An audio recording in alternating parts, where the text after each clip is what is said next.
الحمد لله نحمده ونستعينه ونستغفره ونعوذ بالله من شرور أنفسنا ومن سيئات أعمالنا من يهده الله فلا مضل له ومن يضلل فلا هادي له وأشهد أن لا إله إلا الله وحده لا شريك له وأشهد أن محمدًا عبده ورسوله أما بعد فإن خير الحديث كتاب الله وخير الهدي هدي محمد صلى الله عليه وسلم وشر الأمور محدثاتها وكل محدثة بدعة وكل بدعة ضلالة وكل ضلالة في النار.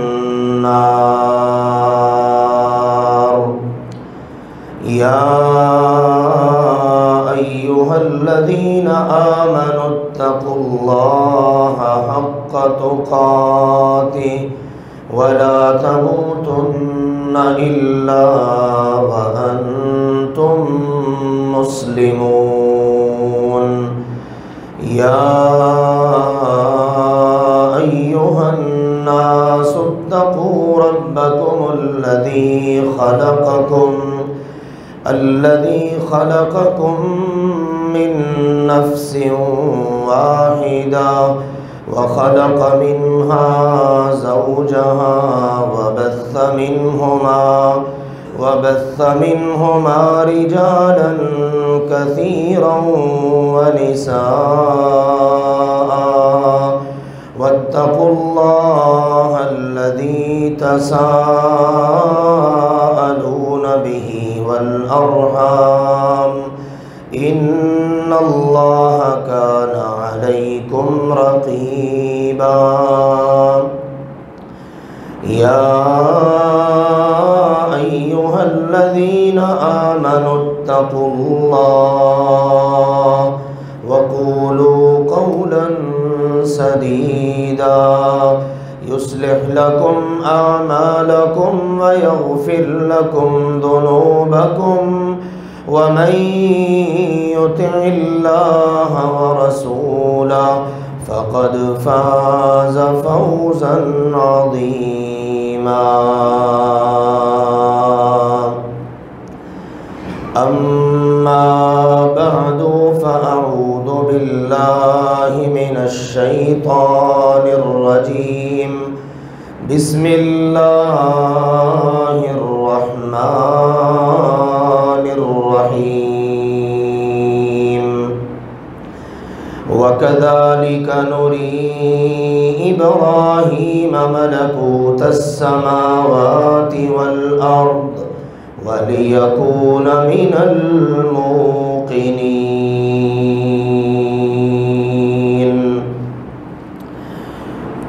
اللہ سبحانہ وتعالی کا فرمان مبارک ہے وَكَذَلِكَ نُرِي إِبْرَاهِيمَ مَلَكُوتَ السَّمَاوَاتِ وَالْأَرْضِ، اور اسی طرح ہم نے ابراہیم علیہ السلام کو آسمانوں اور زمین کی بادشاہت کی نشانیاں دکھائیں، اپنی قدرت کی نشانیوں کا ان کو نظارہ کرایا.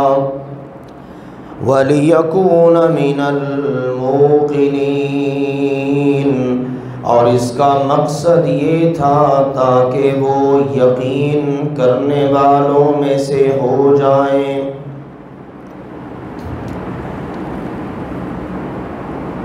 خلیل اللہ اور جد الانبیاء سیدنا ابراہیم علی نبینا وعلیہ الصلاۃ والسلام اللہ کے بڑے ہی عظیم المرتبت پیغمبر ہیں۔ قرآن پاک میں ان کا تذکرہ بہت ساری جگہوں پر اللہ سبحانہ و تعالی نے کیا ہے۔ ان کے عقائد کیا تھے، نظریات کیا تھے، اور اسی طرح سے انہوں نے کس طرح اپنے گھر میں ان نظریات کی روشنی میں سچی اور خالص دعوت پیش کی، پھر اسی طرح سے قوم کو، حاکم وقت کو، اور اسی طرح خود کیسی زندگی گزاری، اور یہ سارے تذکرے اللہ سبحانہ و تعالی نے کرنے کا مقصد بھی بیان فرما دیا کہ قد کانت لکم اسوۃ حسنۃ فی ابراہیم، پڑھنے والوں کے لیے ابراہیم علیہ السلام کی سیرت میں بہترین نمونہ موجود ہے، خاص طور پر ایسے لوگوں کے لیے کہ جو ایسے معاشروں میں زندگی گزار رہے ہوں جہاں پر گمراہی بہت زیادہ ہو اور انہیں تقریباً تنہا رہتے ہوئے دین پر عمل بھی کرنا پڑتا ہے اور پھر اس دین کی دعوت بھی دینا پڑتی ہے۔ آج بہت سارے لوگ اس قسم کی باتیں کر کے دین پر عمل کرنا ہی چھوڑ دیتے ہیں۔ جی بڑا مشکل ہے، خاندان میں کوئی بھی ساتھ نہیں ہے، ہماری گلی میں، ہمارے محلے میں، ہمارے معاشرے میں فلاں گمراہی، یہ فلاں موقع پر فلاں گمراہی اتنی عام ہے، اس سے بچنا ہی مشکل ہے۔ تو آئیے جس اللہ کے پیارے دوست اور سارے نبیوں کے بزرگ دادا محترم سیدنا ابراہیم علیہ السلام کی سیرت اور سنت پر عمل کرتے ہوئے ہم نے قربانیاں کرنی ہیں، ہم ذرا ان کی سیرت کا مطالعہ کریں۔ انہوں نے صرف عید الاضحیٰ یا حج کے موقع پر قربانی ہی نہیں کی، بلکہ انہوں نے ساری زندگی جیسے گزاری ہے یہی ان کی سیرت ہے، اور اس کے مطابق زندگی گزارنے کا اللہ تعالی نے اپنے پیغمبر صلی اللہ علیہ وآلہ وسلم کو بھی حکم دیا اور ان کی امت کو بھی حکم دیا۔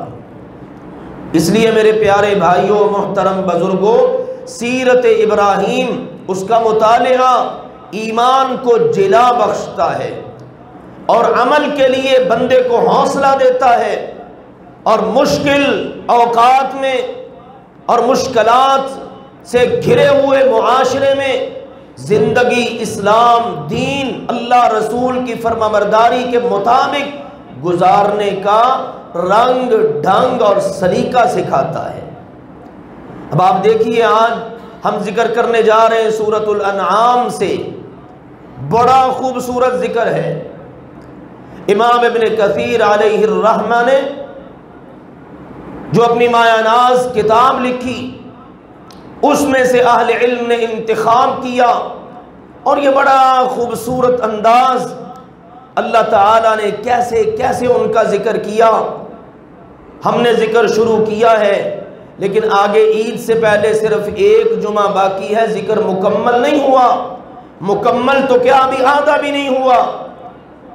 تو میں سوچ رہا تھا کہ اس ذکر کو جاری رکھا جائے عید کے بعد بھی، تاکہ ہمیں اندازہ ہو سکے کہ سیرت ابراہیم میں ہمارے لیے کتنے خوبصورت پیغامات موجود ہیں۔ آج ہم معمولی لوگ، کوئی اللہ معاف فرمائے چھوٹا موٹا شاعر ہو، خطیب ہو، یا کوئی اداکار ہو، یا کوئی اچھی باتیں کرنے والا ہو، آج اس کے تذکرے پڑھتے ہیں، اس کی باتوں کو نشر کیا جاتا ہے، فلاں نے یہ کہہ دیا، فلاں کا یہ قول ہے، فلاں کی یہ بات ہے۔ آئیے اللہ کے پیارے کلام میں سے، اللہ کے پیارے دوست سیدنا ابراہیم علیہ السلام کا ذکر پڑھ کر سن کر کبھی اس کو بھی نشر کریں۔ اللہ کے خلیل ابراہیم علیہ السلام کی سیرت یہ تھی، انہوں نے فلاں موقع پر یہ بات کہی تھی، اور یقیناً جو اللہ کے نبیوں کی باتیں ہوتی ہیں وہ اللہ کی وحی کے عین مطابق ہوتی ہیں۔ تو اللہ سبحانہ و تعالی نے فرمایا ہم نے ابراہیم علیہ السلام کو پہلے سے ہی جان لیا تھا، ہمیں علم تھا کہ ابراہیم فہم و فراست کے مالک ہیں، رشد و ہدایت کے اوپر چلنے کے قابل ہیں، اور انہوں نے اپنے والد سے بات کرتے ہوئے کہا بھی تھا ابا جان میرے پاس ایسا علم آیا ہے جو آپ کے پاس نہیں۔ بچپنے سے اللہ نے سمجھداری دے دی، عقل، فہم و فراست اور سمجھ بوجھ، اور جب بڑے ہوئے تو اللہ ذوالجلال والاکرام نے کیسے رہنمائی کی؟ فرمایا وَكَذَلِكَ نُرِي إِبْرَاهِيمَ مَلَكُوتَ السَّمَاوَاتِ وَالْأَرْضِ، سارے آسمانوں میں ساری زمین میں بادشاہت اللہ کی، حکمرانی اللہ کی، مالک اللہ، بنانے والا اللہ۔ اللہ ذوالجلال والاکرام نے آسمانوں میں زمین میں پھیلی ہوئی اپنی قدرت کی بعض نشانیاں جو اللہ کی بادشاہت پر دلالت کرتی تھی کہ اللہ اکیلا ہی بادشاہ ہے، مالک ہے، اللہ نے ان میں سے کچھ نشانیاں اپنے خلیل ابراہیم علیہ السلام کو دکھا دی کہ لو ابراہیم دیکھو مقصد کیا ہے، وَلِيَكُونَ مِنَ الْمُوقِنِينَ، تاکہ ابراہیم کا یقین اور کامل ہو جائے، ایمان میں یقین میں اور مضبوط ہو جائے۔ ایک مرتبہ نا اللہ تعالیٰ سے سوال کر دیا، کہنے لگے وَإِذْ قَالَ إِبْرَاهِيمُ رَبِّ أَرِنِي كَيْفَ تُحْيِي الْمَوْتَى، ابراہیم علیہ السلام ایک بار اللہ سے کہنے لگے اے میرے پروردگار، اے میرے پیارے رب، اے مجھے پالنے والے، مجھے دکھا تو صحیح کہ تم مردوں کو زندہ کیسے کرے گا۔ کیسا سوال ہے؟ مالک خالق رب العالمین نے ابراہیم کے رب نے بھی کہا، قالا، اللہ نے فرمایا اولم تؤمن، او میرے ابراہیم تجھے ایمان نہیں، تیرا اس بات پر ایمان نہیں؟ قالا، عرض کیا بلا، اللہ ایمان تو ہے، کیوں نہیں، میں مومن ہوں، پھر یہ مطالبہ کیوں؟ وَلَكِنْ لِيَطْمَئِنَّ قَلْبِي، اللہ میں اپنے دل کا اطمینان چاہتا ہوں، کیونکہ جب اللہ کی قدرت کی نشانیاں بندہ دیکھتا ہے تو اطمینان قلب ہو جاتا ہے۔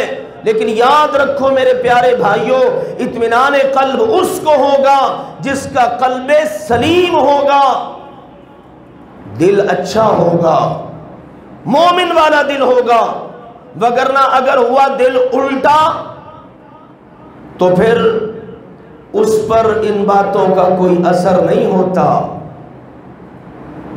ہم نے کون کون سی اللہ کی نشانیاں نہیں دیکھ لی؟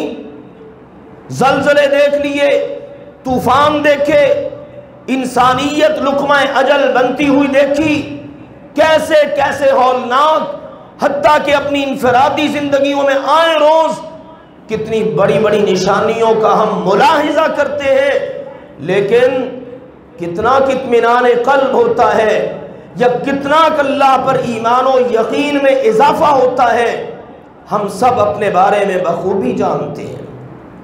لیجیے اللہ نے یقین اطمینان بڑھانے کے لیے کچھ اللہ نے نظارہ کرایا، اور اس نظارے میں سب سے پہلی بات فرمایا فَلَمَّا جَنَّ عَلَيْهِ اللَّيْلُ رَأَى كَوْكَبًا، دن چلا گیا، سورج غروب ہو گیا، شام آ گئی، اسی آسمان پر جس میں دن بھر سورج نے چمک دمک کر زمین پر آگ برسائی، اب اسی آسمان پر ستارے نکل آئے۔ کیسی ہے اللہ کی قدرت کی نشانی؟ سورج آتا ہے، چاند ستارے سارے ہی غائب، اور جب سورج غائب تو پھر چاند ستارے سارے ہی نکل آتے ہیں۔ یہ اللہ تعالیٰ کا کیسا خوبصورت نظام ہے۔ چاند کی ڈیوٹی رات کو ہے اور سورج کی ڈیوٹی دن کو ہے، اور ستارے چاند کے ساتھ نکلتے ہیں۔ لیجئے چاند ستارے نکلے، ستاروں کو دیکھا، رآ کوکبا، رات کا منظر ہے، آسمان پر نگاہ اٹھائی، ستارہ چمک رہا ہے۔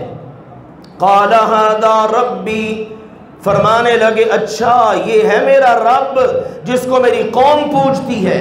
ستارہ پرستی تھی نا، ہم نے ابتدا میں بتایا تھا ان کے تعارف میں کہ جن علاقوں میں سیدنا ابراہیم علیہ السلام نے زندگی گزاری وہاں پر بت پرستی کے ساتھ ساتھ ستارہ پرستی بھی تھی۔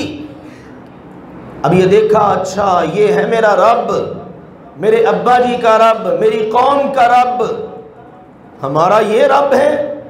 لیجئے آخر ستارے نے کب تک رہنا تھا؟ وقت ہوا، فلما افلا، ستارہ غروب ہو گیا، طلوع بھی سامنے ہوا، غروب بھی سامنے ہوا، اپنے وقت پہ طلوع ہوا، وقت پہ غروب ہوا۔ ابراہیم علیہ السلام کو موقع مل گیا بات کرنے کا، فرمانے لگے قال لا احب الآفلین، میری قوم کے لوگوں میں ڈوب جانے والوں، غروب ہو جانے والوں سے محبت نہیں کرتا۔ کون سی محبت؟ معبود والی محبت، معبود والی، کیونکہ سب سے زیادہ محبت کس کے ساتھ ہونی چاہیے؟ معبود کے ساتھ۔ اور ہمارا معبود کون ہے؟ بولیے ہمارا معبود کون ہے؟ محبت سے بولیے ہمارا معبود کون ہے؟ اللہ۔ تو ہمیں سب سے زیادہ محبت کس کے ساتھ ہونی چاہیے؟ اللہ کے ساتھ۔ اور یاد رکھو میرے پیارے بھائیوں، محترم بزرگوں، یہ اللہ کے ساتھ محبت، اس میں شدت عین ایمان ہے۔ وَمِنَ النَّاسِ مَن يَتَّخِذُ مِن دُونِ اللَّهِ أَندَادًا يُحِبُّونَهُمْ كَحُبِّ اللَّهِ وَالَّذِينَ آمَنُوا أَشَدُّ حُبًّا لِلَّهِ۔ دوسرا پارہ سورۃ البقرہ ہے، اللہ فرما رہا ہے لوگوں میں سے کچھ بد نصیب ایسے ہیں جو اللہ کے ساتھ اوروں کو شریک بناتے ہیں، اور شریک خود بنا کر پھر ان سے اس طرح محبت کرتے ہیں جیسے اللہ سے محبت کرنی چاہیے۔ دیکھیے سیرت ابراہیم میں محبت کا بھی پتہ چل رہا ہے، کس سے ہونی چاہیے، کیسی ہونی چاہیے۔ ایمان والے کیا ہیں؟ والذین آمنوا اشد حبا للہ، اللہ نے فرمایا ایمان والا سب سے زیادہ شدید ہوتا ہے۔ اشد اسم تفضیل کا صیغہ ہے، عربی زبان سے واقف لوگ جانتے ہیں، اس کے اندر سپرلیٹو ڈگری آتی ہے، سب سے بلندی، اس سے آگے کچھ نہیں۔ ہم کہتے ہیں نا اللہ اکبر، اللہ سب سے بڑا ہے، اس سے آگے کوئی بڑائیاں ختم اس پر۔ بالکل یاد رکھو میرے پیارے بھائیوں، اشد شدت پسندی کے طعنے دیے جاتے ہیں مسلمانوں کو۔ ہاں اللہ کی محبت میں مسلمان کو شدت پسند ہونا چاہیے، قرآن کا یہ تقاضا ہے۔ والذین آمنوا اشد حبا للہ، اللہ فرما رہا ہے ایمان والا اللہ کی محبت میں سب سے زیادہ شدید ہوتا ہے کہ بس اللہ پر اس کی محبت کی انتہا ہو جاتی ہے، اس سے آگے محبت نام ہی نہیں، تصور ہی نہیں۔ اب میں اور آپ ہم ذرا سوچیں ہماری محبت، اللہ کی محبت میں ہم کتنی قربانیاں دیتے ہیں، اور کتنے دنیا داریوں میں ہم اللہ کی محبت کو قربان کر دیتے ہیں، پھر بھی ہم مومن کے مومن۔ تو آئیے غور کیجیے، پہلا پیغام اس واقعہ میں غروب ہو جانے والوں سے میں ویسی محبت کرتا ہی نہیں جیسی معبود سے ہونی چاہیے. میں ایمان والا ہوں اور میری سب سے زیادہ محبت اپنے اللہ کے ساتھ ہے. اور یہ ایک منظر مکمل ہوا. اس کے بعد نظر پڑی تو کیا دیکھا؟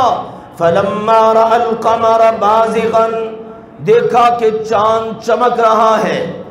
چاند اپنی کرنیں، اپنی روشنی رات کے وقت زمین پر پھیلا کر بڑا سہانا منظر بنا رہا ہے. شعراء نے عشق معشوقی کے چکروں میں چاند کو بھی بڑا استعمال کیا ہے. کبھی قرآن میں بھی چاند کے تذکرے اس تناظر میں پڑھیے. ان کو لوگ بڑا ذکر کرتے ہیں، ان شعروں کو، ان باتوں کو. کبھی محبوب اللہ سبحانہ و تعالی اور اس کی قدرت کی نشانیوں میں چاند کو ملاحظہ کر کے رب کے محب بن کر کبھی اس تناظر میں بھی تو سوچو اور کوئی بات کرو. زمین پر ہی رہ جاتے ہو. رب تعالی سبحانہ عز و جل اس نے بھی تذکرے کیے. اس تناظر میں دیکھو چاند طلوع ہوا، رات کا منظر ہے، چمک رہا ہے. ابراہیم علیہ السلام نے دیکھا اچھا چاند ہے، بڑا سہانا منظر ہے، بڑی خوبصورت اس کی جناب روشنی ہے. تو کہنے لگے قال ھذا ربی، فرمانے لگے اچھا یہ ہے پھر میرا رب، کیونکہ یہ تو ستاروں سے بڑا، بلکہ اس وقت ستاروں کی کمان کرنے والا اور بڑا ہے، چمک رہا ہے، خوبصورت منظر ہے. اس کے بعد منظر یہ بنا فلما افلا، چاند بھی غروب ہو گیا. کب تک رہنا تھا چاند نے؟ کیونکہ اس پر اپنا اختیار نہیں ہے، وہ بھی کسی کے حکم کا تابع ہے. چنانچہ غروب ہو گیا. قال ابراہیم علیہ السلام فرمانے لگے لئن لم يهدني ربی لأکونن من القوم الضالین. میرا رب یہ نہیں ہے، میرا رب کوئی اور ہی ہے کہ جس کا اس کے اوپر حکم چلتا ہے. اگر اس میرے رب نے مجھے راہ نہ دکھائی، میری رہنمائی نہ فرمائی، مجھے ہدایت نہ دی، تو یقیناً میں تو گمراہوں میں سے ہو جاؤں گا. ہدایت دینے والی ذات کس کی ہے؟ اللہ کی. آتی بھی ہدایت اسی کی طرف سے ہے، اسی نے اتاری ہے ہدایت قرآن کی صورت میں، حدیث کی صورت میں. اب اس کے لیے راستے کھولنا کس کا کام ہے؟ اللہ کا. تو ابراہیم علیہ السلام نے اپنے اس واقعہ میں دوسرا میسج دیا. ابراہیم بڑا عظیم المرتبت ہے، بڑا عقل مند، بڑا فہم و فراست کا مالک، کہ جس کی فہم و فراست کا ذکر اللہ نے کر دیا. آتینا رشدہ من قبل، اللہ نے کہا پہلے سے ہی ہم نے ان کو فہم و فراست کا مالک بنا دیا تھا. لیکن عقل کے گھوڑے دوڑا کر ہدایت کبھی نہیں ملتی. اگر عقل کے ذریعے ملتی ہوتی نا تو مکہ میں ابو الحکم عمر بن ہشام جیسا دانا شاید کسی ماں نے جنا ہی نہیں تھا. ابو الحکم چیف جسٹس، سارا فیصلہ کرنے والوں کا باپ. لیکن دیکھو جب عقل ماری گئی تو کیا بنا؟ ابو جہل. آج ابو الحکم شاید ہی کوئی جانتا ہو، ابو جہل سارے ہی جانتے ہیں. تو عقل کی بنیاد پر، معلومات کی بنیاد پر میں بھی بڑا دانا ہوں، مجھے بڑی تیزی آتی ہے، میں نے اتنی دنیا فتح کی ہے، میرا اتنا وسیع نیٹ ورک ہے، ان بنیادوں پر ہدایت نہیں آتی. ہدایت یہ تو رب کا انتخاب ہے، اور رب کی طرف سے آنے والی ہدایت کوئی معمولی چیز نہیں ہے. یہ اللہ کا انتخاب ہوتا ہے، اللہ جس کو چاہے ہدایت دے دے. تو ابراہیم علیہ السلام نے یہ میسج دے دیا قوم کے لوگوں، چاند کو پوجو گے تو یاد رکھو گمراہ رہو گے، رب ہے رہنمائی کرنے والا. تیسرا منظر، صبح ہو گئی، اشراق کا وقت، سورج طلوع ہوا، سورج چمکنا دمکنا شروع ہوا، عین عروج کو پہنچا. فلما رأى الشمس بازغة قال هذا ربی هذا اکبر، جس وقت سورج نکلا وہ تو بہت بڑا تھا، چمک رہا ہے، آگ برسا رہا ہے زمین پر، فرمانے لگے اچھا یہ ہے میرا رب، یہ تو سب سے بڑا ہے، ستاروں سے بڑا، چاند سے بڑا، جتنے دکھائی دیتے ہیں یہ اجرام فلکی، ان سب میں سب سے بڑا سورج ہے، پھر یہی میرا رب ہوگا۔ لیکن اللہ کی قدرت، سبحان اللہ، یہ مناظر ملاحظہ کر رہے ہیں، اور دیکھو نا ان لوگوں کی عقل ماری گئی، دیکھتے ہیں صبح سورج طلوع ہوتا ہے، شام کو سورج غروب ہوتا ہے، چاند طلوع ہوتا ہے غروب ہو جاتا ہے۔ بھئی آخر اگر یہ خود مختار ہو، یہ اگر مشکل کشا ہو، یہ اگر معبود و مسجود ہو، تو پھر یہ طلوع غروب کا تو چکر ہی نہ ہو۔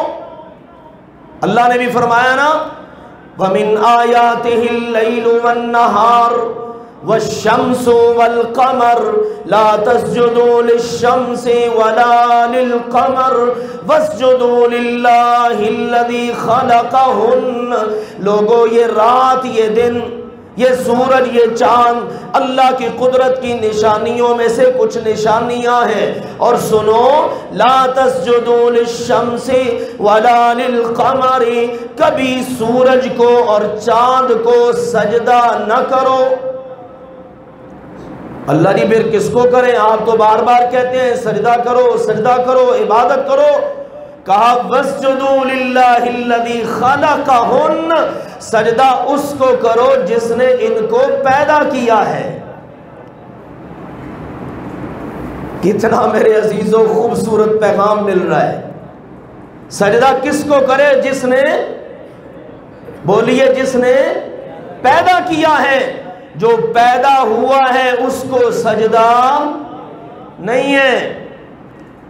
کاش آج کے مسلمان کو بھی یہ بات سمجھ آ جائے۔ سارے فرشتے پیدا ہوئے ہیں کہ انہوں نے کیا ہے؟ سارے نبی پیدا ہوئے ہیں یا انہوں نے کیا ہے؟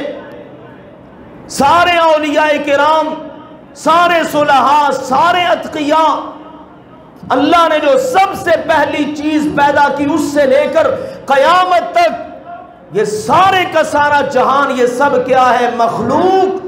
خالق کون ہے؟ اللہ۔ واہ میرے اللہ، تو نے ہم گناہگاروں کو کتنی پیاری بات سمجھا دی۔ کبھی مخلوق کو سجدہ نہ کرنا، سجدہ اس کو کرو جس نے پیدا کیا ہے۔ یہ ایک بات بھی، ایک آیت بھی اگر مسلمانوں کو سمجھ آ جائے تو یہ عبادت کا سجدہ ہے جی، یہ جی تعظیم کا سجدہ ہے جی، یہ سارے چکر ہی ختم ہو جائیں۔ حقیقت یہ ہے کہ مسلمان کو قرآن کا پتہ ہی نہیں ہے۔ اللہ کے بندوں، سجدہ تعظیمی ہو، سجدہ عبادت کا ہو، سجدہ کسی بھی رنگ میں ہو، اللہ کہتا ہے وَاسْجُدُوا لِلَّهِ الَّذِي خَلَقَهُنَّ، سجدہ اس کو کرو جس نے پیدا کیا ہے۔ جو پیدا ہوا ہے اس کو سجدہ نہ کرو۔ آج پیشانیاں ٹیکتے ہیں قبروں پر، مزاروں پر، آستانوں پر، اور نہ جانے کہاں کہاں، اور کیا ہو رہے ہیں؟ بیچارے جوہلا ہیں، پتہ نہیں ہے عبادت ہو رہی ہے۔ مانگنا تو جی رب سے ہی ہے، رب سے ہی مانگ رہے ہیں، لیکن ان کے آستانے پر، ان کے مزار پر یہاں پیشانی ٹیکی تو مل گیا۔ اب بتائیے یہ شرک نہیں تو اور کیا ہے؟ لہذا یہ خوبصورت نقطہ سورہ حامیم السجدہ کا سمجھ لیجئے۔ ابراہیم علیہ السلام یہ مناظر دیکھ رہے ہیں، یہ تینوں منظر دیکھے، ستاروں کا، چاند کا، سورج کا۔ جب سورج بھی فلما افلت، جب سورج ہوا نا غروب، تو اب کیا کہا؟ قال یا قوم انی بریء مما تشرکون، میری قوم مجھے شرک کی سمجھ آ گئی ہے۔ اب سنو جو تم شرک کر رہے ہو، میں ابراہیم آزر کا بیٹا، حاکم وقت کے مشیر کا بیٹا، اعلان کر رہا ہوں کہ میں تمہارے شرک سے بالکل بری اور بیزار ہوں۔ میرا تمہارے شرک کے ساتھ کوئی تعلق نہیں ہے۔ سبحان اللہ، اعلان براءت کر دیا۔ سمجھ آ گئی نا؟ آج اگر ہم اعلان براءت شرک سے نہ کریں تو اس کا مطلب ہے ہمیں شرک کی سمجھ ہی نہیں آئی۔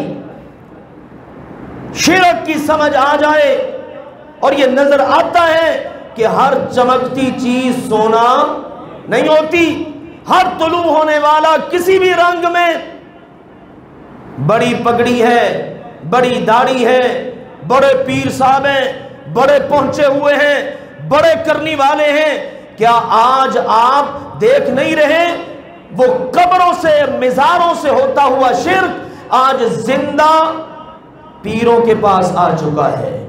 وہاں عورتیں گھٹنوں میں قدموں میں گری پڑی ہیں۔ یہ کیا ہے؟ ایمان کا جنازہ، عقیدے کا جنازہ یہ نکل رہا ہے۔ آؤ اللہ کے لیے قرآن پاک کے اس پیغام کو سمجھو، سیرت ابراہیم کو صحیح معنوں میں سمجھ کر، اس کا مطالعہ کر کے، سن کر اس کے مطابق عمل کرو، پھر میرے عزیزوں قربانیاں کرنے کا فائدہ ہوگا، پھر قربانیاں کرنے کا مزہ آئے گا کہ میں ابراہیم علیہ السلام کی سیرت پر عمل کر رہا ہوں، میرے دل میں ایمان ہے۔ آگے وہ آیت شروع ہو رہی ہے کہ جس کا تذکرہ بعض احادیث میں آتا ہے بطور دعا آپ نے کرنا ہے۔ جس وقت آپ نے قربانی کے جانور کو ذبح کرنا ہے اس وقت آپ نے کہنا ہے انی وجہت وجہی للذی فطر السماوات والارض حنیفا وما انا من المشرکین۔ میرے اللہ میں ساری دنیا سے کٹ گیا، میرے اللہ میں نے اپنا رخ تیری طرف کر لیا، میں نے اپنے آپ کو سرنڈر کر دیا اپنے اللہ کے سامنے، اپنے رب کے سامنے۔ کون ہے میرا رب؟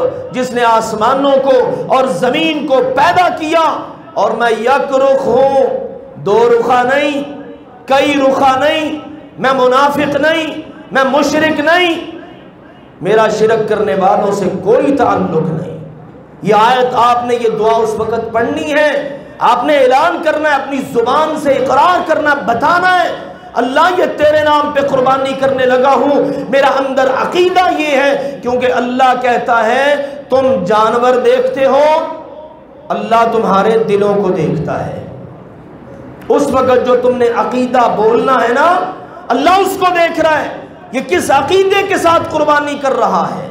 تو یہ ابراہیم علیہ السلام کا اعلان کہ میں تو بس اپنے رب کا بن گیا، میرے رب نے ان سب چیزوں کو پیدا کیا، میں یک رخ ہوں، یکسو ہوں، شرک کرنے والوں سے میرا کوئی تعلق نہیں۔ اب آپ دیکھیں نا جی، دیکھی بھالی چیزیں اور اپیل کرنے والی چیزیں اور بڑے خوبصورت پیغامات، لیکن قوم کو سمجھ نہیں آئی، الٹا انہوں نے جھگڑنا شروع کر دیا۔ اس سے آگے انشاءاللہ ذکر ہم اللہ کے فضل سے عید کے بعد کریں گے۔ عید سے پہلے جو جمعہ آ رہا ہے اس میں انشاءاللہ تعالی ولادت اسماعیل اور قربانی اسماعیل، اس کا انشاءاللہ تعالی ذکر کریں گے۔ اللہ ذوالجلال والاکرام حق بات کو سمجھنے، قبول کرنے اور عمل کرنے کی توفیق عطا فرمائے۔ وآخر دعوانا ان الحمدللہ رب العالمین۔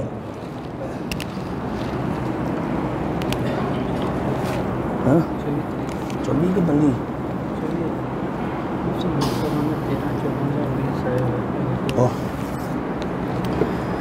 الحمدللہ نحمده ونستعینه ونستغفره ونعوذ باللہ من شرور انفسنا ومن سیئات اعمالنا من يهده الله فلا مضل له ومن يضلل فلا هادي له وأشهد أن لا إله إلا الله وحده لا شريك له وأشهد أن محمدا عبده ورسوله أما بعد۔ عزیز بھائیوں اور محترم بزرگوں، انشاءاللہ العزیز دو جمعوں کے بعد، جمعہ ایک جمعے سے دوسرے جمعے تک کا دورانیہ، اس کو جمعہ کہا جاتا ہے، ہمارے ہاں مشہور ہفتہ ہے۔ بہرحال 2 ہفتے کہہ لیجئے، 2 ہفتوں کے بعد عید الاضحیٰ کا موقع آ رہا ہے۔ ایک اہم مسئلہ سن لیجئے، باقی انشاءاللہ تعالی مسائل اللہ کے فضل و کرم سے، چونکہ آج کل سوشل میڈیا کا دور ہے، اور اس تناظر میں نے وہ ساری ریکارڈنگ کروا دی ہے، کیا کیا مسائل ہیں، قربانی کے کیا معاملات ہیں، ٹھیک ہے، قربانی کے کون سے جانوروں کی قربانی ہو سکتی ہے، کن کی نہیں ہو سکتی، وہ آپ کو سارے کلپس اللہ کے فضل سے یوٹیوب، فیس بک وغیرہ پر مل سکتے ہیں۔ اور اگر آپ نے کوئی مسئلہ پوچھنا ہو تو اللہ کے فضل و کرم سے بلا جھجک، بلا تکلف پوچھیں، کیونکہ آنے والے جو ایام ہیں یہ ایام یاد رکھیے بڑی اہمیت کے حامل ہیں۔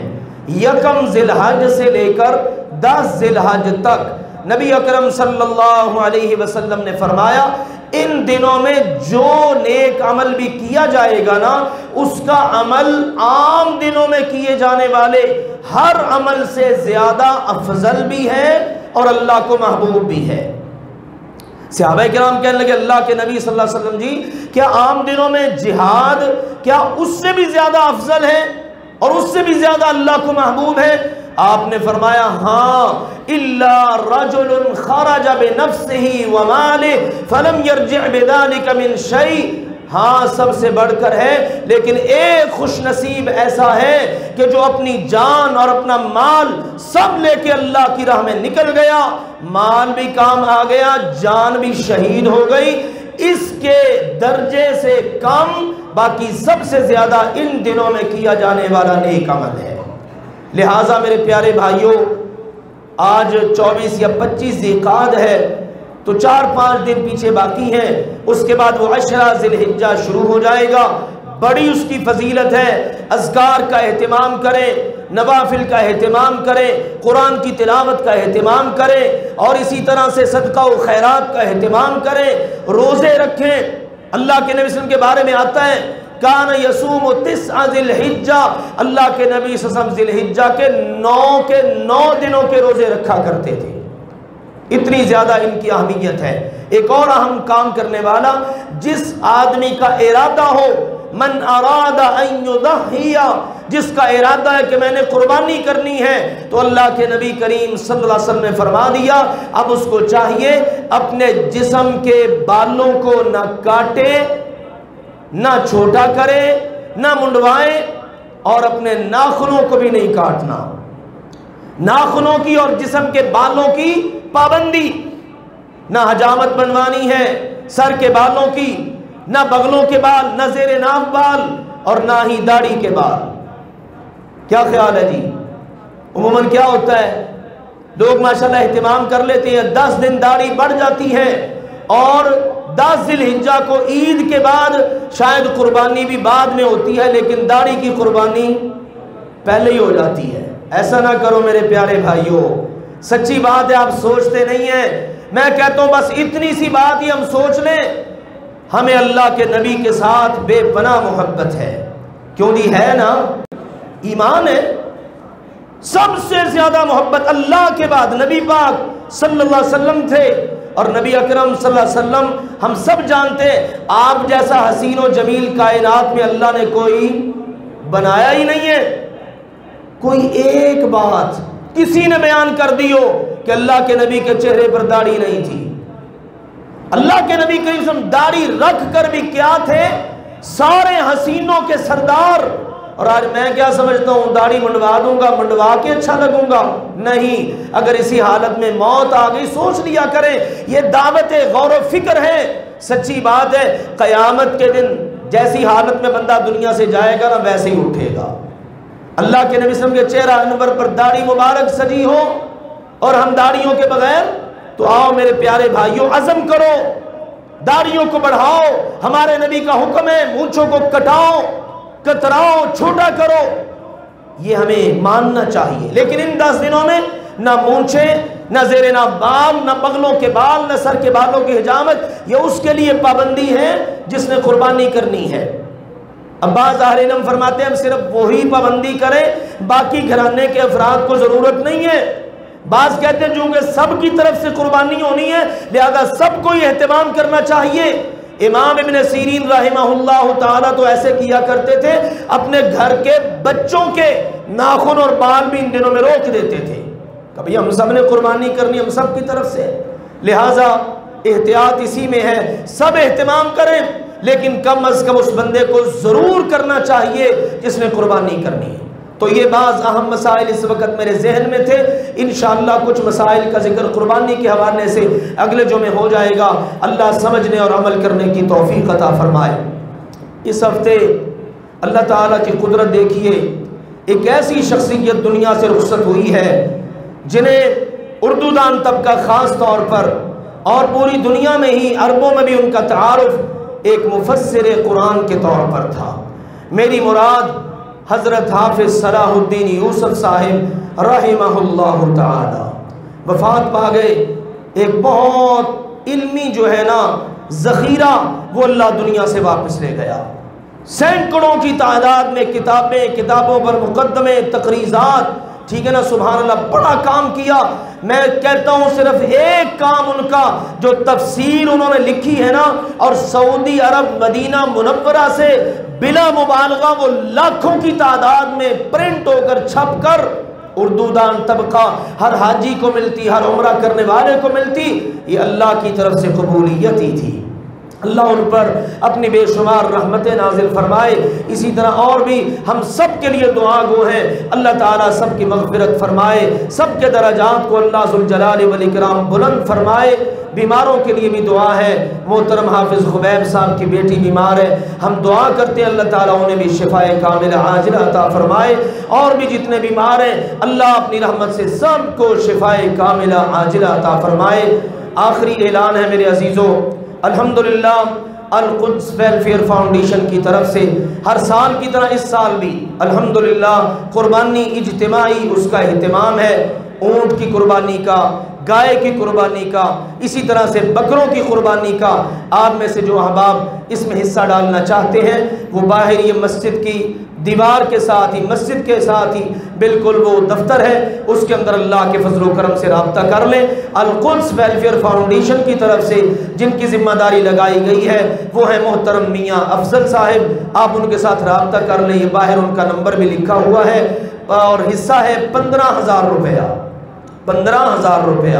پچھلے دن ایک بزرگ آئے، وہ کہنے لگے یہاں پر کوئی بندہ ملا، اس نے کہا جی 13,000 ہے حصہ، تو آپ کہہ رہے ہیں 15,000، تو میرے عزیزو یاد رکھو حصہ ہے 15,000۔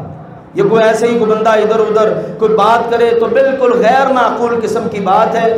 تو آپ کو بتا رہا ہوں کہ 15,000 روپیہ گائے کا حصہ ہے، اور گائیاں ماشاءاللہ جو آتی ہیں آپ سب واقف ہیں، بڑے خوبصورت بہترین دیسی جانور اللہ کے فضل و کرم سے، اور قربانی کے معیار کو ملحوظ خاطر رکھا جاتا ہے الحمدللہ۔ اسی طرح سے بکروں کی قربانی کا بھی، تو آپ میں سے جو احباب حصہ ڈالنا چاہتے ہیں بر وقت رابطہ کر لیں۔ وآخر دعوانا ان الحمدللہ رب العالمین۔